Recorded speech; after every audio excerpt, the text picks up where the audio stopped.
اس سے پہلے کہ ذائقے ختم ہو جائے اچھے اچھے خوراکیں کھا لو اور شکر ادا کرو. اور یہ دنیا کے میلہ دیکھ لو. سیرو فی الارض، جب تک آنکھیں ہیں تبھی سیرو کرو گے نا. سیر کرو. سیرو فی الارض، زمین میں. فانظروا، پس دیکھو. کیف کان عاقبۃ المکذبین، کہ جھوٹوں کی عاقبت کیا ہوئی. آپ کی عاقبت آگے ہے کہیں، ان کی عاقبت جہاں آپ کو نظر آئے گی. تو یہ وہ مقام ہے جہاں جھوٹی قومیں رول کرتی تھی، رول کرتی تھی اور دعوے کرتی تھی. اور یہ انجام کار ان کا یہ مقام ہے کہ آپ حقیقت کو پہنچ گئی. ان کی حقیقت نہیں کچھ.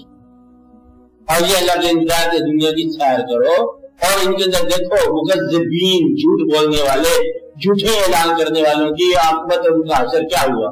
کبھی یہ کہنے والی بات نہیں ہے.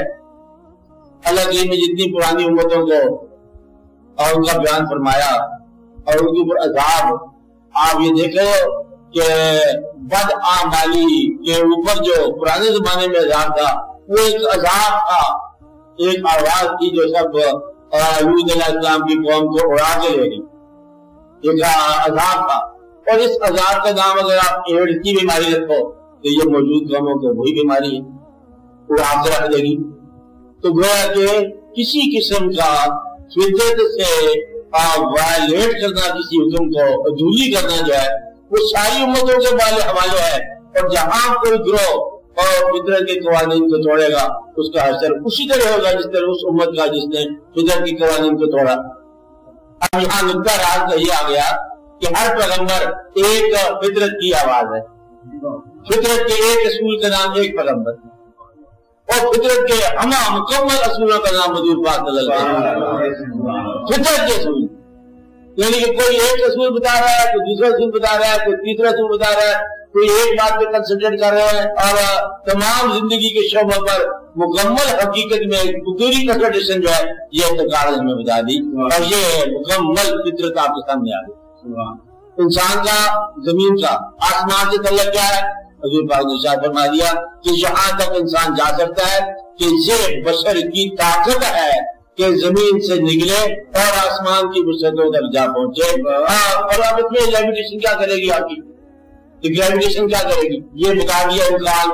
اور حضور پاک کے نام لیوا جو ہے، حضور پاک کے پیچھے پیچھے چل سکتے ہیں، 2 قدم پیچھے 2 قدم اور پیچھے سے دور بیٹھا ہمارے میر ان سے عشق میں جی ادب نہیں آتا ہے تو دور سے ہی، لیکن اس راستے پر تو ہے نا. تو مطلب یہ ہے کہ یہ بتایا جا رہا ہے اور دشمن سے کیسے سلوک کرنا ہے آپ نے کر کے دکھایا. ظالم جو ظلم کر رہا ہے اس کے لیے بد دعا کیسے کرنی ہے؟ دعا کرو اس کے لیے. یہی بد دعا ہے اس کے لیے کہ یہ اپنا دین، ظلم والا دین چھوڑ. اور آپ نے وہی دعا کی کہ یہ جو مسلمان نہیں ہوتے ان کی اولادوں میں سے سمجھ آئیے کہ ہم بھی 2 اولادیں ہیں نا، نہ ماننے والوں کی اولاد ماننے والی ہو جاتی ہے تو اس طرح ان کی نسل اگلی جا کے ٹھیک ہو جائے گی. اور ایسا ہوا اور پھر وہ لوگ جو ہے مسلمان ہوئے.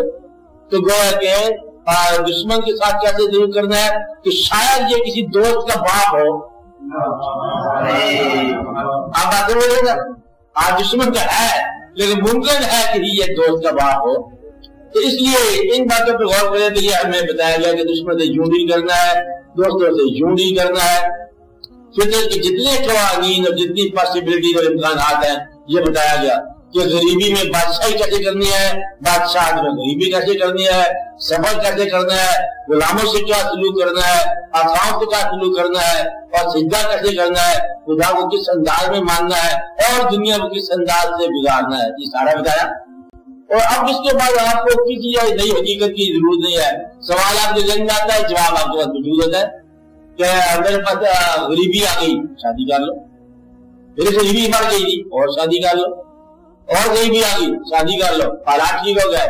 وہ صحابی کیا کہ یا رسول اللہ آپ یہ بتاؤ کہ آپ نے شادی کا حکم فرما دیا، 3 شادی ہو گئی، اب حالات بہتر ہو گئے، یہ کیسے بہتر ہو گئے؟ آپ نے فرمایا کہ اپنے رزق میں کسی خوش نصیب کو شامل کر لو، تیرا رزق بڑھ جائے گا.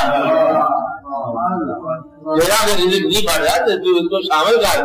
اس طرح اولاد میں کوئی بچہ آ جائے تو رزق پھیل جاتا ہے، کوئی مہمان اچھا آ جائے رزق پھیل جاتا ہے.